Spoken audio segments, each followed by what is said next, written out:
This is another important question that intending JAMB candidates need to know. What do you think are the do's and don'ts on the exam day? Because it's one thing to prepare for the exam, right? And given that it's a CBT, which you don't have control over, what would you advise the candidates or intending candidates to do or not do on the exam day? The most important thing is to always be early for your exam. There's no point preparing for something and then you don't have the opportunity to write it. So always be early for your exam. Make sure you rest for the exam because from experience, you don't want to be in an exam hall and headache is stopping you from concentrating or sleep is stopping you from concentrating. Make sure you rest before the exam. Make sure you pray before the exam and make sure you get up early for the exam. After all that is done, those are the do's. There's still more do's. So when you're in your exam hall, make sure the first thing that you do is pray. Do not underestimate the power of prayer. That is one thing that my school taught me. Do not underestimate the power of prayer. So the first thing that you do is just pray. Because praying helps me calm down my nerves. It helps me breathe. It helps me, that the situation is under God's control. And anything that's under God's control is going to be good. So after you do that, then make sure you have a computer that is not malfunctioning. If you feel like the computer is malfunctioning, always alert the invigilator or the instructor or the authorities that are present in the hall. And before that, when you're doing your checking in, because before you enter the hall, there are authorities that will check your documents. So make sure your documents are complete and make sure you're patient and make sure you're not rude to them because that's just nobody appreciates rudeness. So make sure you have your documents that are complete. Make sure you have everything that will allow you to enter the hall.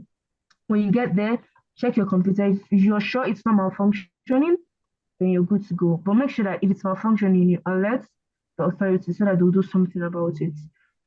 Make sure you do not sit down beside someone that is ready to put you in trouble because it's one thing to prepare for an exam, it's one thing for someone to be an agent of destruction. And if you feel like you're beside someone that wants to cheat or you're someone that makes you feel uncomfortable, it could be anybody. There are different types of discomfort.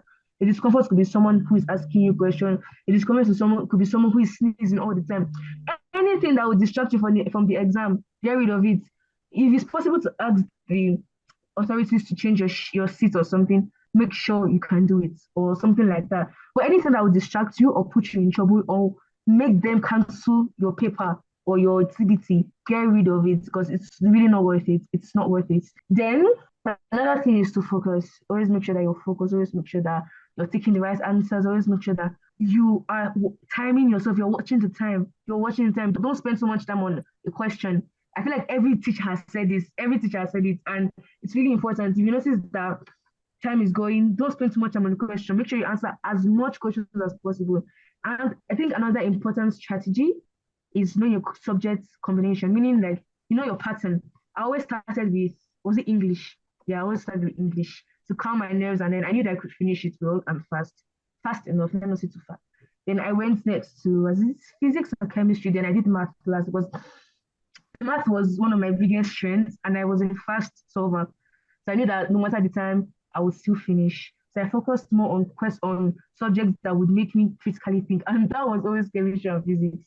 So I put them in between. So identify the combination that will make you be as effective as possible. Some people always started with math and ended in English. Some people started with chemistry. So it depends on your strengths or how you want to do it. But figure it out before the exam. As you practice, you figure out the subject that you need to do first and last and in between that will make you as fast as possible. I'll make you as accurate as possible. So I think that was really important as well.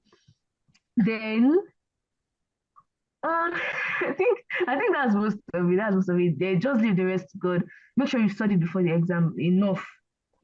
So yeah, if you studied enough, if you have a system that will help you prepare adequately for the exam, on that exam day, just follow everything I said and any other tips you have for yourself. Or like these are just my own tips.